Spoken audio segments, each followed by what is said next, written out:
Bom, pessoal, continuando aqui, nós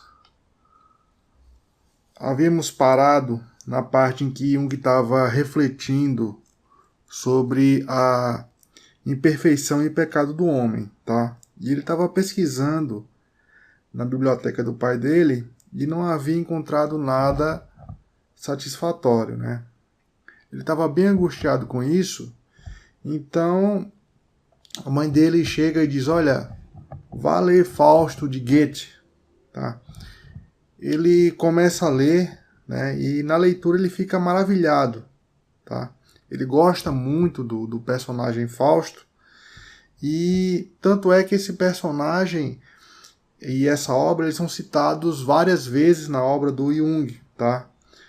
Foi muito importante para a psicologia analítica a leitura de Fausto, tá? Aqui tem a foto de Fausto no escritório dele. Eu não vou falar a história, tá? Fica aí como atividade de casa para vocês pesquisarem a história dele, tá? Eu queria destacar com relação à indicação da mãe dele, né? A mãe dele teve poucas participações, mas sempre quando ela falava, influenciava bastante Jung, tá? Tanto nessa parte de quando ele vá ler Fausto, e também lá na frente, quando vem a falecer o pai dele, né, ela vai dizer algumas coisas para ele que vão influenciar bastante Jung, tá?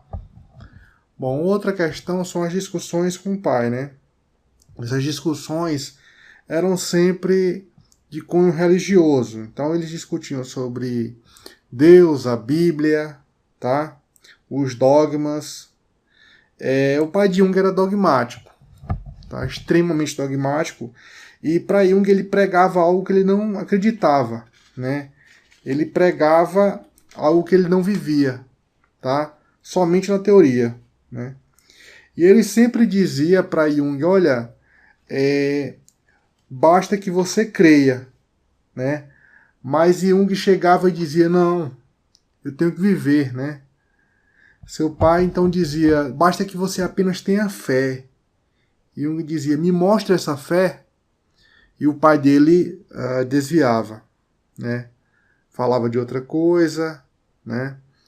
E o pai dele sempre tinha lições de religião com o pai dele, religião evangélica, né?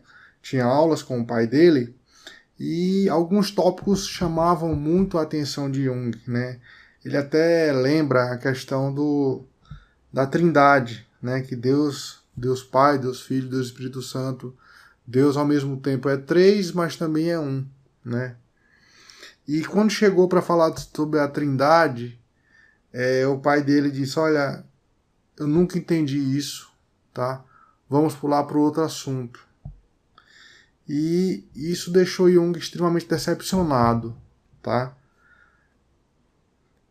Com o passar do tempo, Jung passa a ter a pena do pai, né? Inicialmente ele tem discussões com o pai dele, essa questão religiosa, contra os dogmas, e ele passa a ter pena do pai depois, porque ele percebe que o pai dele era um homem que tinha instrução, o pai dele tinha doutorado em filologia, como nós já vimos, né? Mas ele acabou se tornando somente um pastor pobre de uma pequena comunidade, tá? Além disso, ele era infeliz no casamento. Ele dormia numa cama, a mulher em outra, tá? Para Jung era como se o pai dele não tivesse sido capaz de enfrentar os dogmas, tá? Essa questão dogmática de Jung ser contra dogmas vai se mostrar lá na frente quando a gente estiver falando com Freud, tá? Porque Freud era bem dogmático, então vai ter um probleminha lá na frente, tá? Com relação às personalidades, Jung dizia que ele tinha duas personalidades. Personalidade número 1 e a número 2. Tá? A número 1 era o filho dos seus pais. Tá? Aquela criança que ia para a escola todos os dias, tinha amigos. Seria o equivalente ao nosso consciente. Tá? Na teoria de Jung, quando a gente vai falando da teoria dele, os aspectos teóricos, essa personalidade número 1 vai corresponder ao ego, tá? Que ele vai chamar de self com S minúsculo, tá?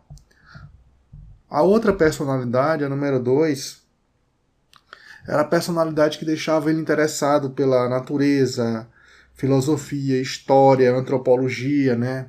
Aquela personalidade que fazia ele frequentar a biblioteca do seu pai, ler livros que estavam além, né, da sua idade, tá? Que fazia ele interessado na subjetividade humana. Então isso é a personalidade número 2, tá? Que ele vai chamar no modelo dele de inconsciente ou self com S maiúsculo. Nessa época ele tem um sonho, né? E esse sonho é mais ou menos assim, ele andando num lugar deserto e anda contra a tempestade, tá? E estava segurando nas mãos uma pequena luz. Vamos imaginar como se fosse uma vela, tá? E ele notou que ele estava sendo seguido, né? Quando ele percebe que ele está sendo seguido, ele começa a correr e depois ele acorda, né? Então, ele refletindo sobre o sonho, ele vai chegar à conclusão de que ele estava sendo seguido pela personalidade número 2, pelo inconsciente, tá? E que a luz que ele tinha nas mãos era a personalidade número 1, tá? O seu consciente.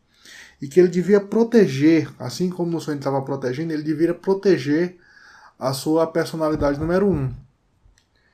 Então, depois desse sonho, ele começa a desenvolver mais o seu ego, né, o seu lado consciente, e esquecer um pouco esse lado inconsciente, certo? Bom, uma outra leitura que influenciou Jung, né, ele estava lendo e encontrou esse exemplo, é o Nicolas de Flue, tá? Perdoe aí meu alemão, mas ele era o santo padroeiro da Suíça, tá? E ele era eremita. O que é eremita? Eremita é uma pessoa que por convicção própria, ou por penitência, ou por algum outro fator, ele decide morar num lugar deserto, tá? Num local isolado, tá? O Nicolau, ele era casado e tinha filhos, tá? E ele construiu uma casa próxima de onde ele morava, né? Onde sua mulher e filhos moravam. E nessa casa que ele construiu, ele estudava, tá? Ele ficava recluso lá. E ele gostava da ideia de estar perto dos filhos, tá? E isso vai chamar a atenção de Jung, tá? Ele vai se identificar com isso. Por quê? Ele vai poder ter o canto dele, tá? Mas saber que vai estar próximo da mulher e dos filhos. Isso é um dos fatores que influencia a questão da torre. Quando a gente vai falando da torre que ele construiu, além desse exemplo aqui do Nicolau, temos a questão daquela brincadeira de criança, né, que ele esculpiu um bonequinho e deixou no estojo de canetas lá no presbitério do pai dele, tá? Então essas duas coisas vão influenciar lá a torre. Com relação à escolha da profissão, Jung tinha dois interesses, tá? De um lado era ciências naturais, influenciado pela sua personalidade número 1, e do outro era arqueologia e história, tá? Que eram interesses aí que ele vai dizer da personalidade número 2. E um detalhe é que Jung sempre, quando ele passava por momentos difíceis, né, momentos importantes na vida dele, ele prestava atenção nos sonhos, né? Fica a dica aí, você está passando por um momento difícil, veja o que os seus sonhos estão te falando, tá? Então ele teve sonhos para escolher a profissão. No primeiro sonho, ele sonha que está numa floresta, escavando, tá?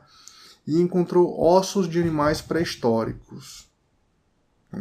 Após um tempo, ele tem um segundo sonho. Ele está novamente numa floresta e que das águas de um lago surge um animal colorido com várias células e órgãos que parecem tentáculos. Tá? Eu coloquei a foto de um polvo, mas não era um polvo, tá? Era apenas um animal da criação, da imaginação do Jung. E ele possuía tentáculos. Então, ele analisou os dois sonhos e eles conduziam ele para as ciências naturais, né? Então, inicialmente, ele tinha a ideia de seguir a questão da zoologia. Mas ele parou para pensar um pouco, ele queria ter uma situação financeira boa, tá? Então, ele acabou caminhando em direção à medicina. Então, acabou escolhendo a medicina como profissão, tá? Então, pessoal, por essa aula é isso.